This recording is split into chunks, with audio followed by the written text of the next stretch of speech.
Yes, I think we've given people 5 extra minutes and I can see the numbers are still going up. So as they continue coming in, I think we will get started. So good morning to all of you who are joining us from the United States. Good afternoon to those who are based in Europe and the Middle East, and a very good evening to my fellow panel members who are all based in Asia and others who are joining us from other parts of Asia outside of India. My name is Dr. Neeraj Mandhana. I am the Managing Trustee of the Next Genius Foundation. And our work at the foundation focuses on identifying extraordinary students from across India and connecting them with full and partial scholarships with our partner colleges in the United States. It's been a great pleasure for my team and me to be doing this for the last 5 to 6 years. We've worked with hundreds of students and awarded millions of dollars of scholarships in great partnerships with about 17 colleges that we work with. This work has brought us face to face with about 1,500 high schools from across India, from the north, south, east, and west, and also high schools that host Indian students outside of India, primarily in the Middle East and Southeast Asia. And as a team of 8 people, we travel to about 300 plus high schools every year and enjoy interacting with school management and meeting students and families. All of that obviously came to a grinding halt as social distancing was enforced in our country, and we were all forced to work from home. At the same time, conversations with our current graduating class, our current scholars, led us to realize that they were hesitant about accepting the scholarships and unsure about going to college this fall in the US. So that then led to several conversations with our partner colleges, and eventually we realized that there is a big need to do a webinar like this. And thank you to the panel members who have accepted to come on board and present their perspectives. Very quickly we realized that this shouldn't just be a video for Next Genius partner colleges. It should be a resource available to the wider college counseling community and the admissions community. And that is why we reached out to so many people in admissions around the world and in the US. So that is the raison d'etre for doing this. Before we proceed with the seminar today, I have a couple of housekeeping announcements. Number one is that we will be taking questions. The questions will be at the end of the presentation. So I expect the presentation to last somewhere between 30 to 40 minutes. And we've allocated 20 minutes at the end for Q&A. And you can use the Q&A feature to post your questions, although I would request the attendees to just wait till the end of the session. The second thing is we are recording this session. We were oversubscribed. I was amazed at how many people signed up, and certainly seemed to be one of those hot topic issues that's on everyone's mind. So thank you for that. Unfortunately, we had a limitation on the number of people that we could finally invite to the webinar today. And for the benefit of the entire community, we will be recording the session and sharing it with all of those who registered. And lastly, in the middle of the presentation today, we'll be pausing our discussion and taking a very quick poll for a minute. So look out for that. Now, having said that, let me introduce the fantastic panel that we've put together for you. With us today is Aamir Masood, who is the head of counseling at Shiv Nadar schools in Delhi, NCR. Hi, Aamir, nice to see you.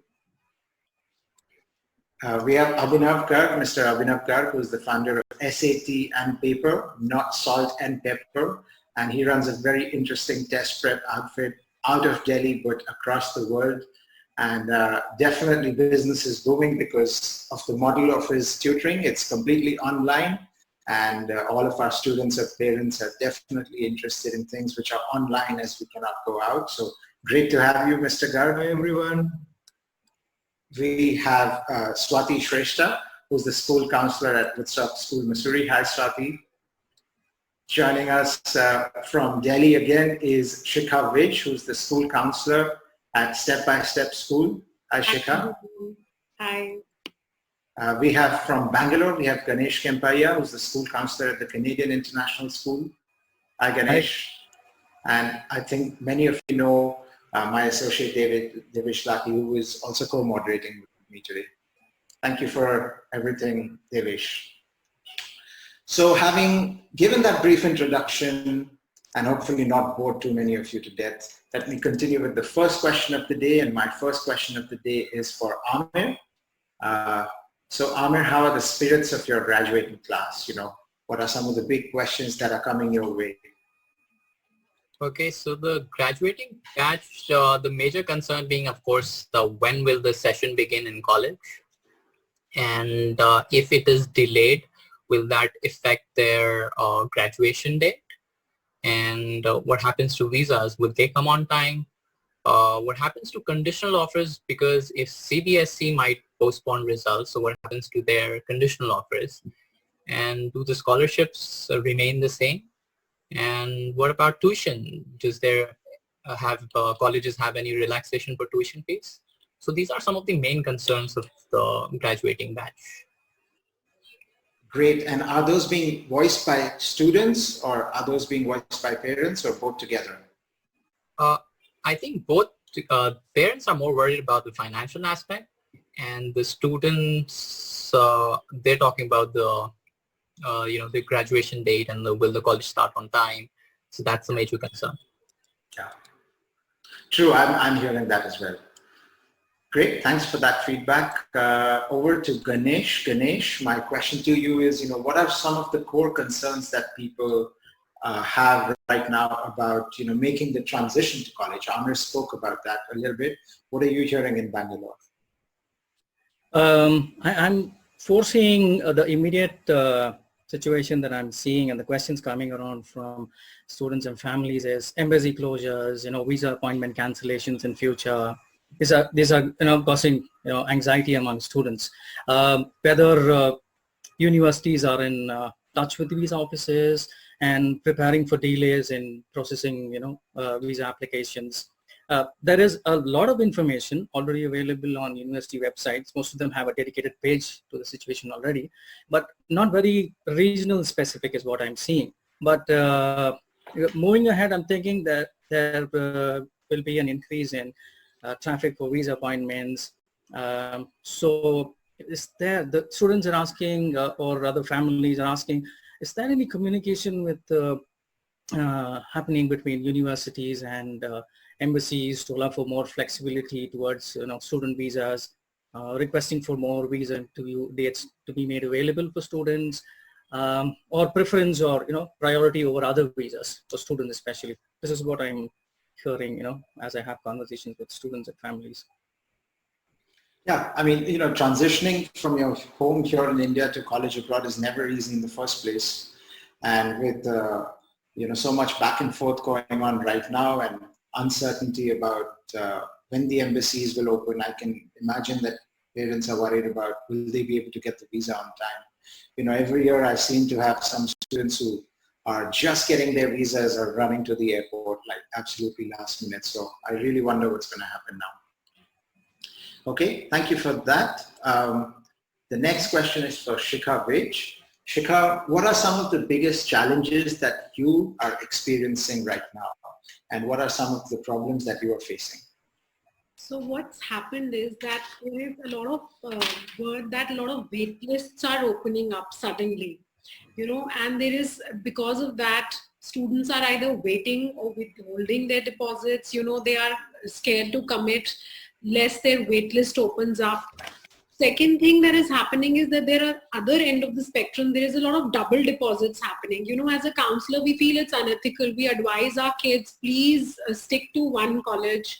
However, we at this point are not sure as to what is going to happen. There is so much uncertainty. Like Ganesh rightly echoed, the colleges are dedicating a lot of space to this, but the information even for them is so sketchy. So it's very difficult for them to also chalk out a concrete plan.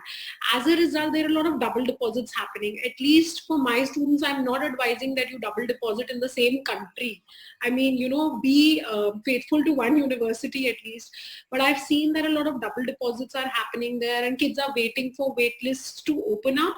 And on the other hand, because of the double deposits, there are a lot of wait lists that are being created there, It's not helping anybody, but because of the uncertainty, this is happening. I'm also seeing a lot of deference. Today, half an hour before the webinar, I had a parent write to me, ma'am, can I defer for a particular university? Some colleges are giving the options. They have been emails sent out by a few universities saying, please, if you want to defer, you let us know now. But a lot of them are not giving this option, and students are in a panic. It's like one of those scenarios out of a stock market, I suppose, in a catch-22 scenario, right? On one side, we have students who are depositing and double depositing and holding on to spots. And on the other side, we have kids who are on the wait list and hoping to get off the wait list, but they're never going to get off because somebody has made a deposit. So, I mean, it's confusing time for sure. And certainly in my office here in the independent consulting office, I'm seeing more and more families turning up and saying, we wanted to go abroad. We made the application. We got in. We made the deposit.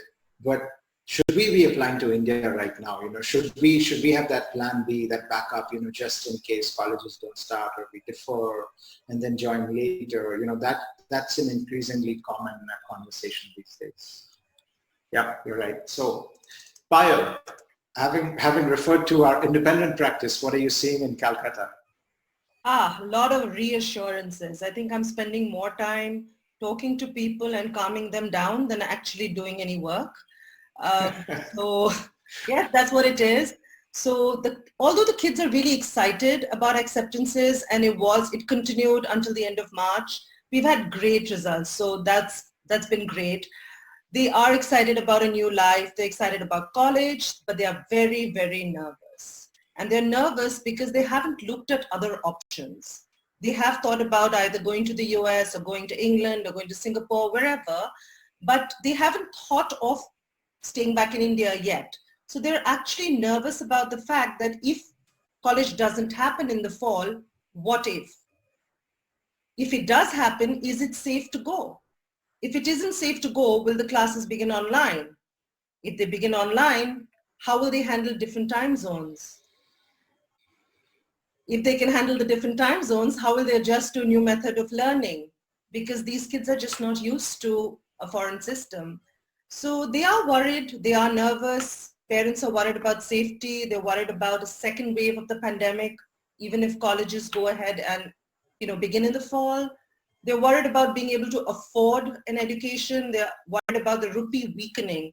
I don't know if everyone knows, but the rupee has gone down by over 10% in the last few weeks, which makes it really expensive for people to be able to afford it. Even with financial aid, I don't think the financial aid packages have changed. I don't really know whether it's fair to expect them to change, but these are a lot of concerns that people have. So that's what's happening in my office. I'm on Zoom all day, every day. There is no weekend. Every day is a Monday at this point. With the class of 21 and the class of 22, the conversations are even wider because they haven't committed to even applying abroad yet. So we are talking about a lot more issues than we would have had they already applied and fixed what they'd like to do. So yeah, in short, that's what's happening. Yeah, and I resonate all of that, right? And I think the most important thing has been patience and us keeping calm and then, transferring that energy to everybody that we see on the other side of the screen. So, yeah, I hear you. Swati is in a very interesting position because she's at a very cool and a unique boarding school in Missouri. So what are you seeing, Swati? So I'm definitely seeing a lot of anxiety and a lot of kind of uncertainty. And so I kind of second that. A lot of the conversations that I'm having are kind of working with students to just figure out all of the different contingencies. I do still have students who are excited about going abroad, but they are really unsure of what's going to be happening. So there are some students who have already committed, whether they were ED or they decided, earlier that, or just recently that they have kind of a commitment to a school. But even with that kind of commitment, I'm still seeing questions about, should I defer? Should I take a gap year? Should I start looking at Indian universities? Especially because admission is opening up right now in India for next year. The timing is a little bit fortuitous, I guess, for students who are starting to consider India as an option when they hadn't before. they're kind of a little bit hurriedly thinking, well, admissions are opening up. Should I put in an application? I guess it can't hurt to put in an application even if I have already deposited elsewhere. And so, yeah, a lot of those kinds of nuanced conversations about, what might the future look like? And also talking to students about the fact that, nobody knows what's happening. And so when they're like, oh, I haven't heard from a university, kind of having to reassure them and saying, they're working on it, but they're just as taken aback about this as you are. They didn't have a 2-week head start on the pandemic. And so kind of helping them see kind of the human side of the admission process there as well. And helping them to have a little bit of faith that things are going to work out, that their best interests are being thought of by the universities. So I heard patience, empathy, and faith. I think those are 3 great values to focus on right now. Thank you for that, Swati. Now, Payal spoke about the US dollar, becoming more expensive here in India. And interesting, because when we made our applications, it was 70 or 72. And I think today it's about 77, 78. So, but our financial aid packages have not changed. And certainly, every parent that I'm talking to these days is saying, well, business is not doing well, or I'm not sure about my job going forward, or, the stock markets have crashed, and, I was hoping to get a loan and I'm unsure about that loan right now. So I think the financial reality for a lot of families has definitely changed. Of course, financial reality has changed for certain colleges as well on the other side of the table. These are quite common questions, right? So, Aamir, if you could just briefly speak to that end about, what are you hearing on that front in Bangalore, in Delhi? Well, actually, you're quite right. Because of the rupee weakening and the uncertainty in jobs and businesses, of course, there's a lot of disruption. Some of the parents who plan on sending their students abroad, the Indian parents, they have this, they make this fixed fund allocation for this purpose. So they're prepared beforehand for these kind of situations. But of course, not having a primary source of income being disrupted, this fund goes for a toss. So if they've also allocated amount in a fund for their child, but because the primary source of income is affected, so it disrupts this entire fund. And that's why these kind of parents are also now looking at scholarships or financial aids. And of late, I've been getting a lot of calls, that we've got offers from these colleges. Now, can you also help us with some kind of scholarships or financial aid packages now? Or can you speak to the college to, do a payment in installment? Or, if the college, some colleges have already said that they'll start the fall session in January. So students are asking, so when do, their payments actually start then in January? And, can that be deferred further if that's possible? Especially the ones who were completely dependent on financial aid, they're hit the most. And they're now completely thinking of not going abroad and thinking of colleges in India. And in fact, we also have the Shiv Nadar University.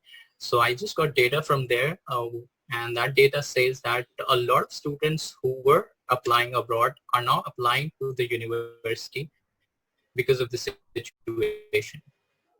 So yes, this has affected a lot of students, and they're just looking out for options, as many options as they can.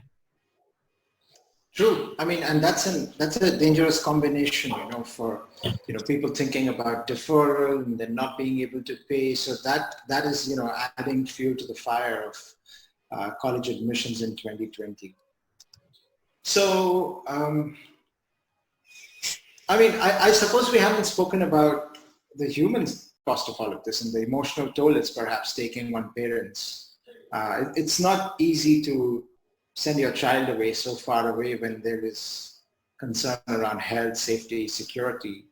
Payal, Swati, do you care to comment on what you've been hearing from parents on that front? Yeah. So I've definitely been seeing quite a few parents getting in touch and just kind of wanting to know what's going on. And usually this time of year, so because we're a boarding school, communication with parents is already pretty tough. And so usually this time of year, I'm hearing directly from the students about the conversations that they're having with their parents.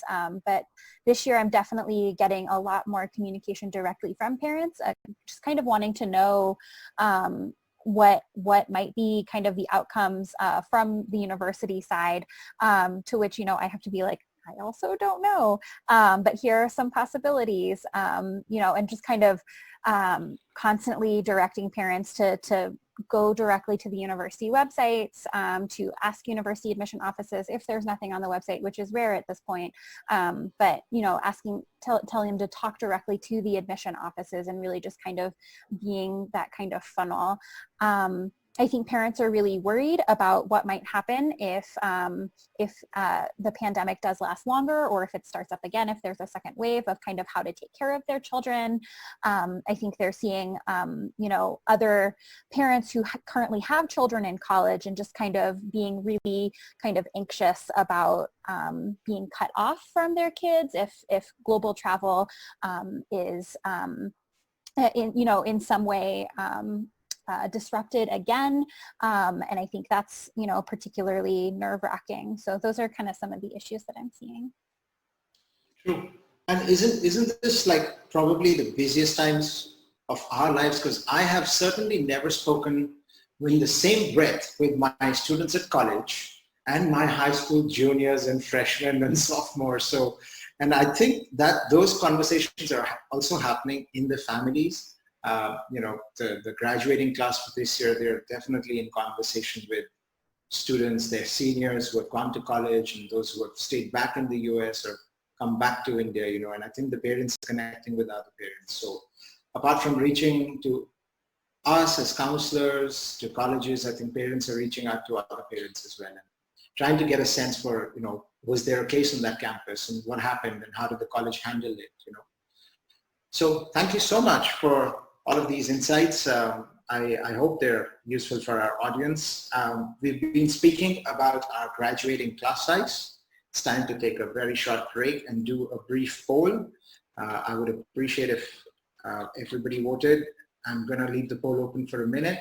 And on the other side of the poll, we're going to talk about our rising seniors, our grade 11 students. All right, so launching the poll now, and I'm going to make sure it's open for the panel members as well. Here we go.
Okay, thank you. Thank you so much, everybody. I've unmuted myself. Here are the results, and I hope you can all see it. The number one factor that our audience of admission officers is most concerned about right now is the structure of the fall semester, the almighty question. I think that is the one that everyone's curious, what is going to happen, you know, if we are going to college. Great, thank you for that. Let's shift gears and talk about our grade 11 kids, our rising seniors. These are the kids who are going to make their applications in fall 2020. And I know that the number one thing on their mind is the SAT and the ACT. And every day we hear about colleges going test optional. They don't need SAT, ACT, subject test. kids in India are staying up at crazy hours and taking the AP tests in a few weeks from now. So, Mr. Abhinav Garg, what are you hearing and what are you seeing on that front? Okay, so I apologize, upfront for the harsh words that I'm going to use. So, but it's all mayhem here, and I think for us as stakeholders of the education universe, this is all self-created. If you ask me, we are handling the situation no better than what the global governments are handling the pandemic. It's very much similar. So the student today faces a lot of uncertainty, a lot of anxiety. For the March SAT, I had people traveling 500 kilometers by road to the testing center to discover on the test that the test has been cancelled. Right. The sign-ons for the June subject tests are open till 14th or 12th of April. Then by 15th of April, the test gets cancelled. The ACT is still on. So there has to be more coordination amongst various stakeholders. The colleges going test optional are throwing the college board into a state of fear, and who are now adamant on having the test at any cost whatsoever, whether it is reflective, doable, but it's kind of a struggle for survival. Again, from the college's perspective, I think it's why do we make it sound as if we are selling a perishable product? I mean, we are selling education today like the way this morning they're selling crude on the NYSE or the comics, right? So I think education system is robust enough to absorb this shock going forward. But we need to make a concerted effort, a unified effort where all of us are speaking the same language. And probably one parameter that we need to focus on is the consumer confidence index, which is really, really dwindling right now. Yeah, I mean, I resonate that it's not an easy task. It's definitely an uphill battle. I mean, presidents and prime ministers are struggling with what they're doing. What are the questions that students, grade 11 students, are asking you? The first thing, when would the SAT finally be conducted? Number two, colleges are going test exempt. I have an SAT score. If I don't submit it, would that be okay? All sorts of questions. And half of my day today is spent answering questions either to students or to parents. What would happen to the early decision deadline? Would they be pushed forward? Would they not be pushed forward? How would this impact my chances of admission, given that there are going to be much lesser applications from China and Europe? I mean, all sorts of questions, left, right, and center, but most of them about the uncertainty of the test that is in place. Should I do the subject SATs? Should I not? For example, March, when the SAT was cancelled for May and the subject test registrations were open, a lot of these kids actually started prepping for the subject tests in June, thinking that we'll do the subject SATs in June and the SAT in August. And now what happens is a month down the line, the subject SATs are also cancelled. So they've got absolutely no clue is that what piece of communication they can actually trust. Yeah, it's a confusing time when you're a student, and especially when you're probably surrounded with some friends who've already done it and who already maybe have a good score. And then you're left wondering, should I take it? When should I take it? Should I prepare? Should I not prepare? Should I be focusing on my school academics, or should I be doing this SAT, ACT? Oh, and by the way, it's cancelled. So it's a confusing time for a student. Right? Lots of questions about the test at home option. As the APs are tested at home, would the SAT, ACT go the same way? If they go the same way, what would the test look like? Again, the College Board and the ACT both have just dropped a hint without really coming out with any real details. So I think the need of the hour is to have on a centralized platform, on a coordinated platform, have more credible information which everybody can go with. Yeah, true. Anything the parents are asking you in particular? The parents, the same questions. I think nothing different from the students. Yeah. So mostly we cater to the juniors, right? Most of them and those who are the rising seniors now. So this is what my universe is. But the same questions, most of them relating to acceptability of scores and the schedule, how the test would be conducted. True. Great. Thank you for that insight. Ganesh, what are your grade 11 and rising seniors asking you? Yeah. It's a very unusual question that I came across today, and it translates to the poll that we recently had, where the least of the concerns is with the deferral and the gap year. It is very interesting because one of the parents had this question, and I also had a conversation with the university rep sometime earlier. The question was on, how is the impact of, is there an increase in deferred admissions? What percent of students have deferred their admissions? How will colleges be able to accommodate more first-year students next year if there is a deferment? And this will again cascade to the impact on housing, and will professors be open to having more students in the class next year? And how will the class look, and the facts about how colleges will look at the faculty-student ratio with increased number of students, how that impact. These were the kind of conversations that I had with the university rep, as well as interestingly, a parent asking me this question, because if there is a spike in the deferred admissions, then how will the admissions policies change for the current year? Will the intake become less, or those kind of questions? It's interesting, right, that when we polled the audience, the number one issue was what's going to happen this fall.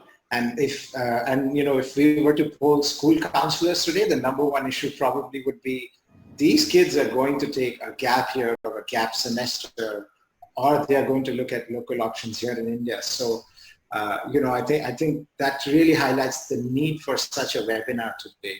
And recently, I think it was last week, I saw a school send out an email to all the graduating class to the rising seniors, that it's going to get harder for you guys because many of our seniors are going to defer, and then colleges will have limited number of beds, and you guys are going to face competition from your seniors. So I don't know if it was a scare tactic or if it's actually going to be reality. Let's wait and watch. But certainly I know that people are talking about this on the ground, and they're curious as to what's going to happen, and fearful that, will there be a domino effect, and that, if students defer, no, I'm not talking about everybody deferring, obviously. If a certain percentage of students defer, and then, they eat into the next year's pie, and then that eats into the next year pie, how long will that domino effect then last?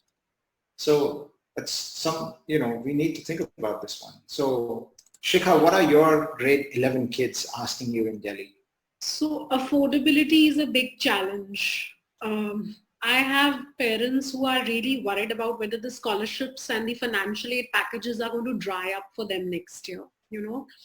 So much so that I had a parent today who's settled in one of the hippest town part of Delhi write to me that will the colleges be given admission fee application fee waivers to them, and if she could ask for that from my end. And this is a parent who's having the best of facilities. So affordability, financial aid packages, application fees has become a question mark. As you said rightly, somebody pointed out businesses are drying up. That's a big question.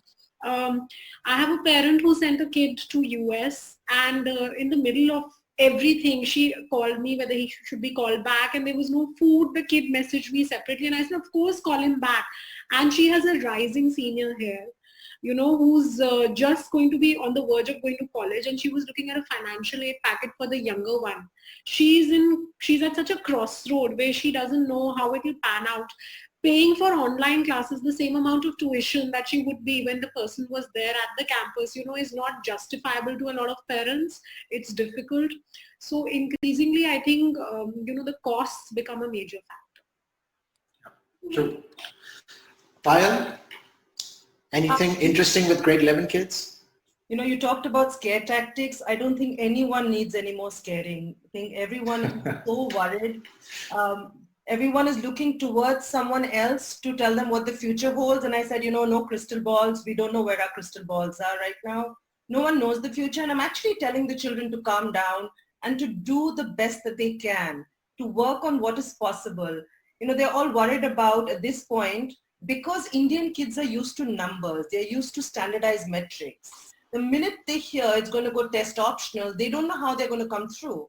Because if they're test optional and they can't even brandish this amazing score they have, what are they going to be judged on?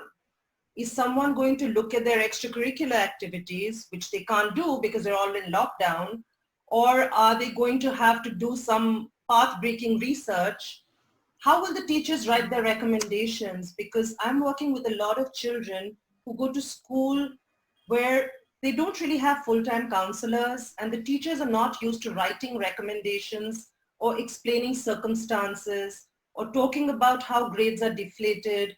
So the children are a little worried about these things. So we are actually talking about all of this, other than the fact that, of course, they cannot. That has already happened. And I feel that for next year, for 2021 and 22, the worry is how are they going to be evaluated, whether they will be able to go, and what are the finances going to look like. So these are the conversations we are having. I would really encourage all our friends in the admissions offices to continue to leave and leave out as much information as they can when they know it, as and when they know it. And I think just to let children know that there are people on the other side. I know they are, and I am telling people the same thing, but to know that there is a human on the other side and they are just as worried about the situation as we are. True, and I mean, look at the kids we are talking to, the March SAT got cancelled. I was working hard for that. And then I came home and I realized that my finals got cancelled or delayed, And I can't go out, or I can't do anything. I can't do anything for my profile. What am I supposed to do? I mean, look at it from a grade 11 kid's perspective, right? So, Neeraj, I had a child who wanted to just go out and work out on the roads in Calcutta in the middle of the lockdown because he thought that's the only way to build his profile. And the parents were so scared that they called me and they said, please ensure that he doesn't go out, because he's like, I'm not going to get into college if I don't do something amazing. True. Ganesh, is any of this similar to what you're hearing or anything different? See, academically, adding on to what Payal already said was, schools have already gone online classes and everything. Schools are doing assessments. At least, I know our school has already has plans in place for conducting assessments online and all that. But students and parents are asking questions like, how will these online assessments impact their predicted grades in the coming months, heading towards the application season? How will this impact their choices? How should they factor in that into the filters that they have? As we know, online classes are becoming more challenging for teachers and students. What is definitely becoming more clear is the way we will approach the phrase going digital in the future. Questions around how will, a particular grading system be viewed by colleges. The system of assessment being used by one school may not be the same for another. So is there a similar, or are schools using a similar platform to assess students online? Will this keep the students at a disadvantage or an advantage with a particular assessment process? These are kind of things we're looking at academically. Yeah, and that's probably happening at every single school across the country. Yeah.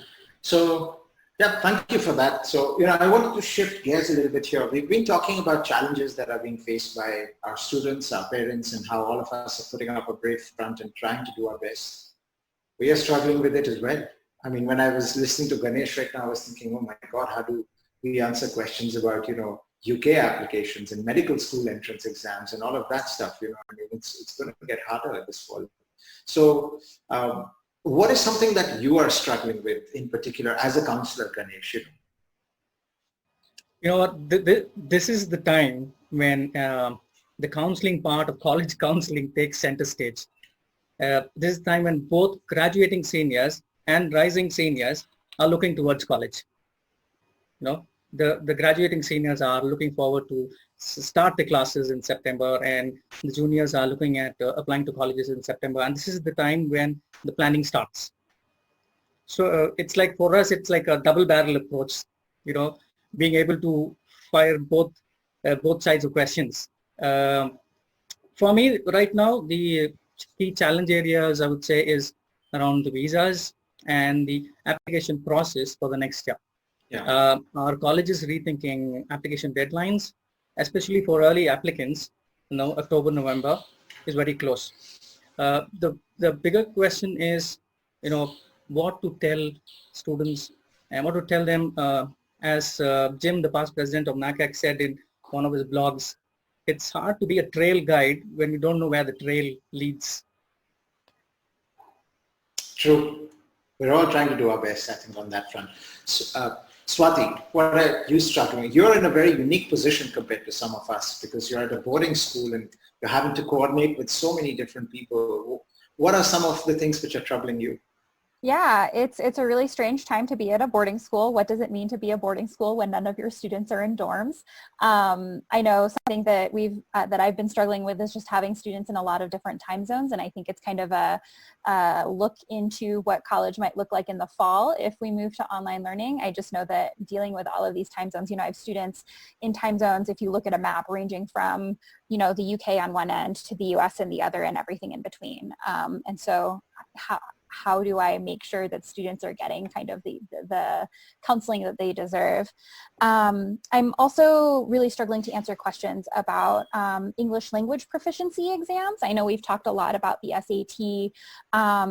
And also thank you to all of the schools that are going test optional. You are making my life so much easier when I'm talking to students about how am I doing this test, and I say, look at all these schools that are going test optional, you're going to be fine. And it gives me a great opportunity to talk about holistic admission and how that works.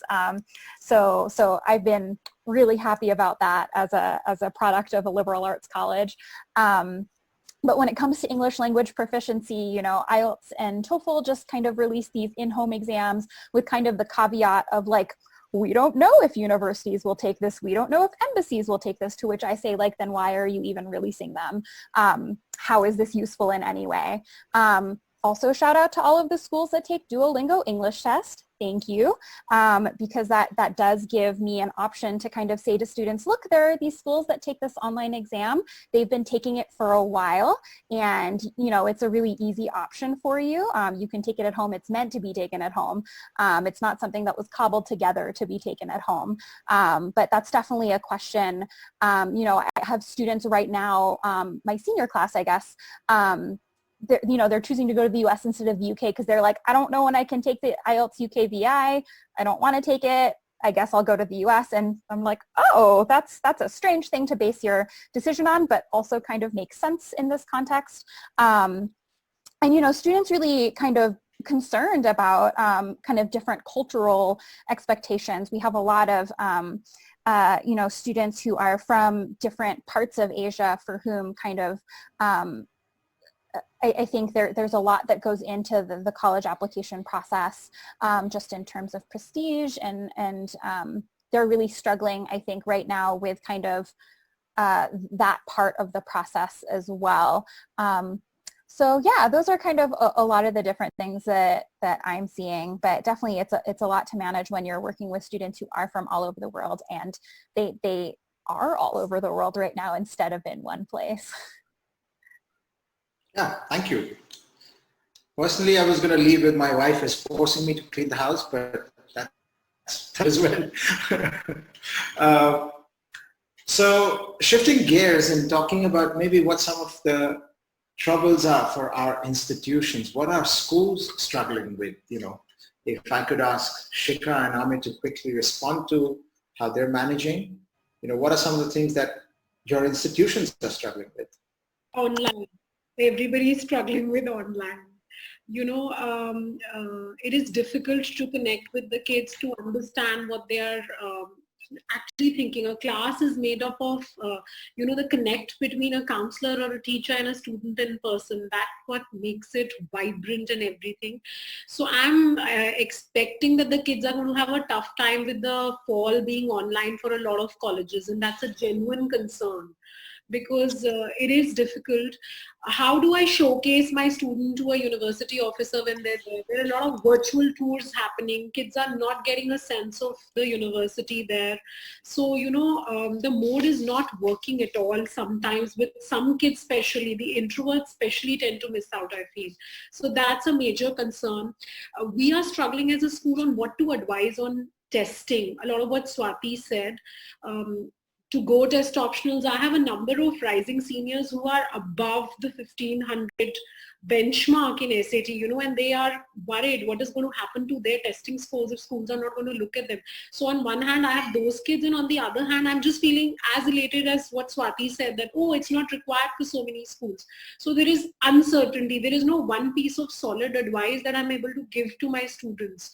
It's very difficult to have any idea as to what the future is going to look like.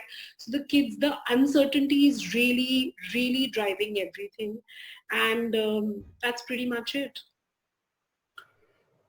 I think for the school, the biggest challenge is, how much information are you going to give? Because there's so much of because of everything moving online, there's so much of information and it's overwhelming. And for the school to decide as to how much information you want to give, that's the challenge. Because you see, everyone is talking about online courses. Now these online courses are being bombarded from every place. Colleges are sending online courses. Online education companies are sending online courses to the students. The school is suggesting online courses. There's so many things. What should the student actually do? And how much amount of information should the school share? Because we're in this situation where if we don't share the information, the school is like, oh, we're not doing our bit. But then if you're sharing information, the student is also getting information from so many other domains. And, they just get overwhelmed. So I got a message from a student, and she was like, I'm already 5 hours on the screen, doing this course and that course. And then do you suggest me to do this course as well? And I was like, I don't know what to tell her, because that particular course which she asked for is very important for her portfolio and would actually make a lot of sense, because the kind of course that she wants to do in college is quite related to it. But then the other things also she can't miss out on. So, how much are you going to tell the student what to do, what not to do? So that's, I think, the biggest challenge that the school is facing. Yeah, all these years we told the kids, right? Less TV, less cell phone, less computer, and now everything is online. So, I know that some of them are turning around and saying, now what, Great. So thank you so much. My last question for the evening is for the entire panel, and I'll just, pick everyone's name and then we can go. I'll give you some time to think about it. If you have one actionable piece of advice for admission officers right now, what is it? What would it be? One piece of actionable advice, something that you would like to see colleges doing in the future. And after that, we will be moving to Q&A. And, I know that we're running a little bit late, maybe 5 to 10 minutes late. So let's try and keep the responses crisp. I think one advice that I would like to give right now at the moment with the current situation is that if colleges can actually come together and, share information collectively and not individually, because again, you have different colleges sharing information at different intervals. So if colleges, just could collaborate at this point of time and come together and share information, I think that would be very helpful. Thank you, Aamir.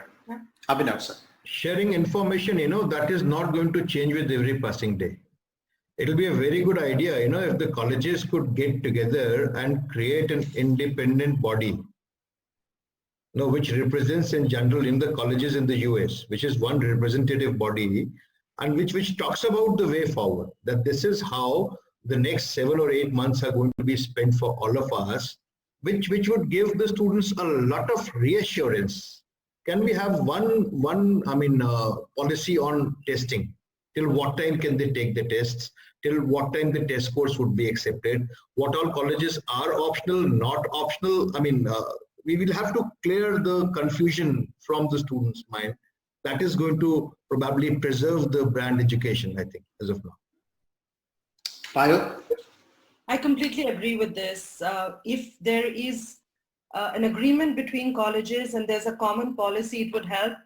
what I'm going to say now may sound a little revolutionary, but I still want to say it. I would actually suggest just pushing the fall semester back a few months, maybe take a little bit away out of the summer next year and let the children just relax, maybe not even begin it in August and September, so that, we're not talking about going online, not going to college, just erase 3 months. What is it going to matter in the larger scheme of things? But I know this is a huge thing, so I don't know if it's going to happen, but I thought that would really take care of a lot of problems for next year. Sorry for interrupting here. None of the academic calendars are longer than 7 months in a year. Correct. And that's even if we lose 4 or 5 months right now and we recoup them over the next 2 years, I think that's very much possible.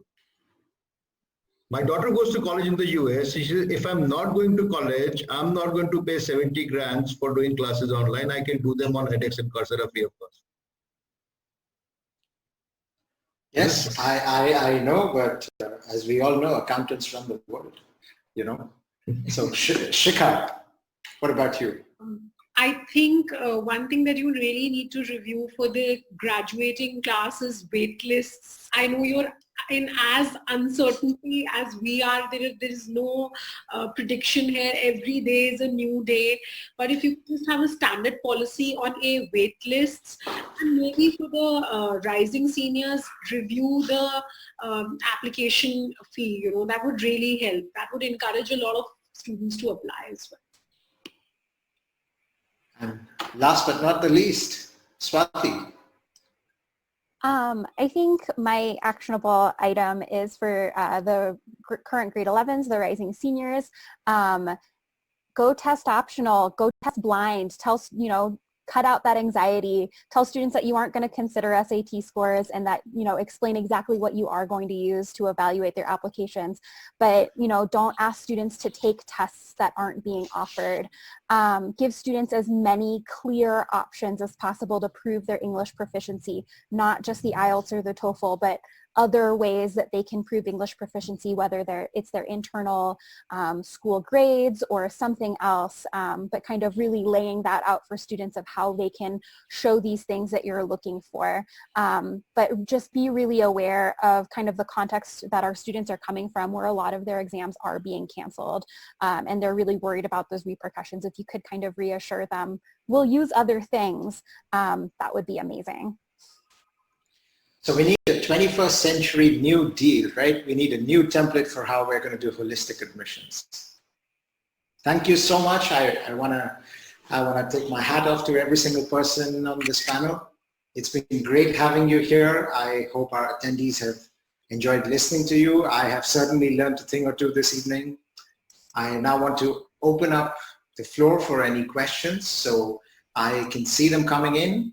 And let me go to the first question right away. Given the transition to virtual learning and increased free time, how are students viewing the onslaught of virtual visits by universities? Oh, that's a great question. So anybody want to take that on? Yeah, Swati, go ahead. I am overwhelmed by them. There are so many emails from individual schools. I think the ones that I found most helpful are when colleges are collaborating, when they say, we've got these 5 schools that kind of want to talk together, and I find that so much more helpful to kind of market to students of like, here's something for everybody. So kind of working, it's kind of like having schools visiting together. It's so much easier when you've got 5 colleges coming to visit versus 1 at a time. But yeah, it is really overwhelming. Yeah, thank you. The next question is, would a virtual presentation concerning current holistic admissions process under COVID-19 conditions conducted by US university admission reps for an audience of prospective students be beneficial, or would this be redundant? Anybody want to take that on? Yeah, Payal, go ahead. I think it'd be great because it would help the students and the parents to understand what universities will actually look for if they're going test optional. And, because we are used to numbers and metrics, if we don't have them, what is it that would help? How is it that the kids can communicate? We do tell them these things, but it's great coming from admissions people. It really validates what we say, so we would appreciate that. Yeah, thank you. The next question is a great one. I really like this question. As test optional becomes more and more common among universities and Indian families relating the SAT to the quality of the university in the US, how do Indian families see this in relation to the value of the university? I mean, we all work with students who come with the rankings and the SAT curves, What do you think? Anybody want to take that on? The Indian families are going to take a long time coming to terms with this because we understand numbers. J is what all of us have grown up to. So imagining that, a college would admit students in absence of a score itself doesn't go down well with many parents, especially, even if we don't consider the students here. Yeah, and that's the challenge, right? Yeah, Swati, go ahead. But if I may add, I think the more schools go test optional, the easier that conversation is going to be. If I can hold up, right, a list of 1,000 schools that students can apply to without test scores, that's going to go a long way. If there are schools that they recognize in that list, they can say, oh, I know that school, I've heard of that school, and yeah, I appreciate that they're on this list. So I think the more schools go test optional, the easier that conversation is going to be. Yeah, it's got to pick up momentum, I think. Okay, wow, the questions are coming in. Let me see.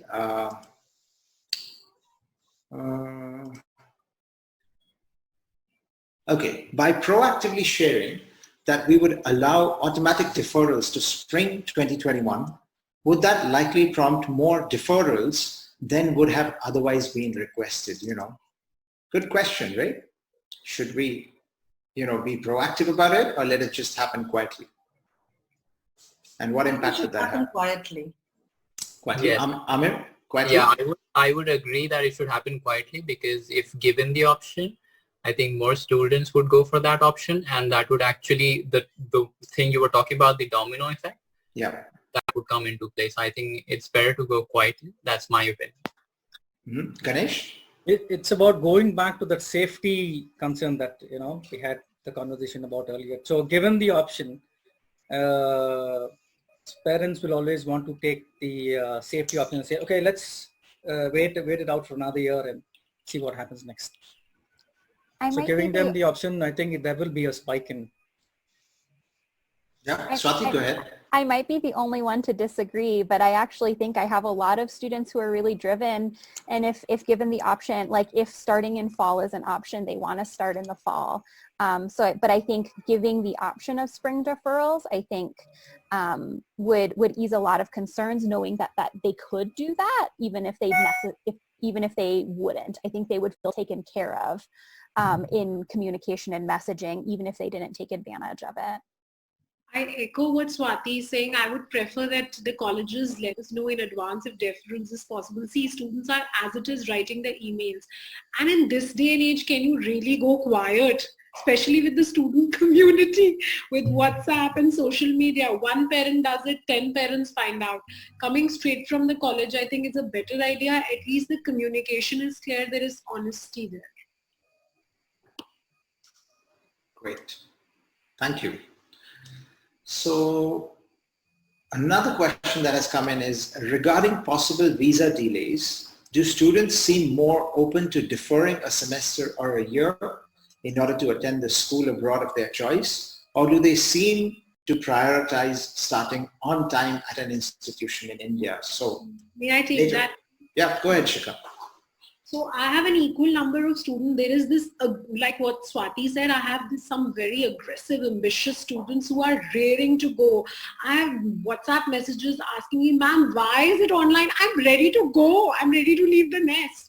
So it's a personal choice. On the other hand, I have a number of parents who are gunning for Indian colleges, so I have done these increasing number of applications in the past 2 weeks for Indian liberal arts colleges. So it's a 50-50.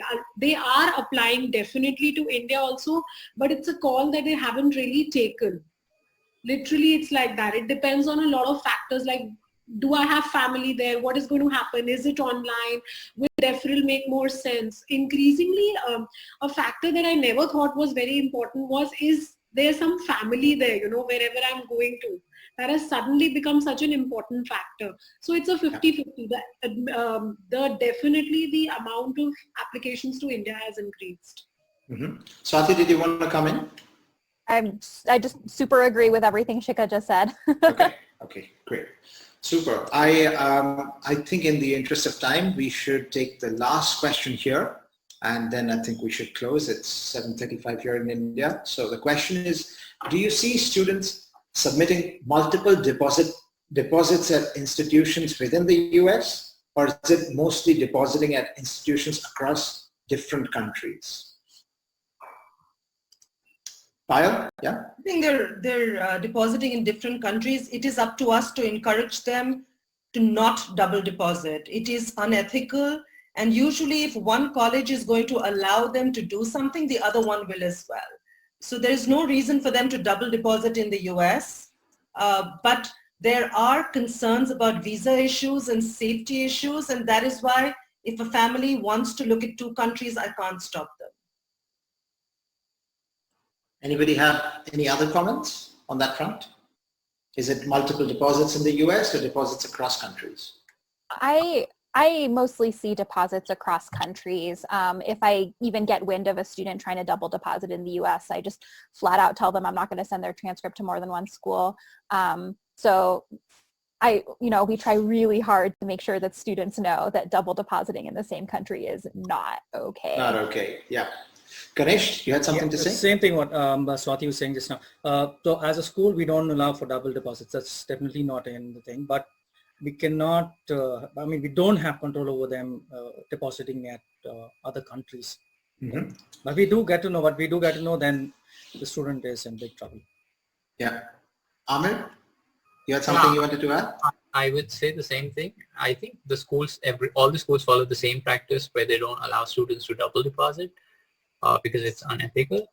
And but yes, with the current situation, there'll be students who would want to look at different countries and just keep their safety net over there.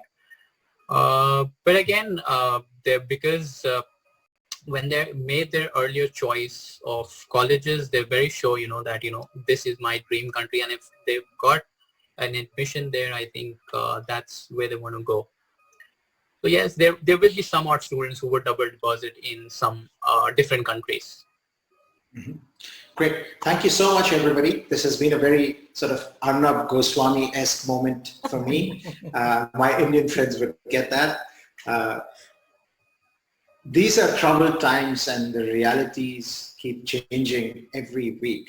Today's conversation has been today's conversation. What happens next week and next month remains to be seen. So I hope in that spirit we can close. I hope it was useful for our audience. Thank you so much to my panel members. Stay safe, everybody.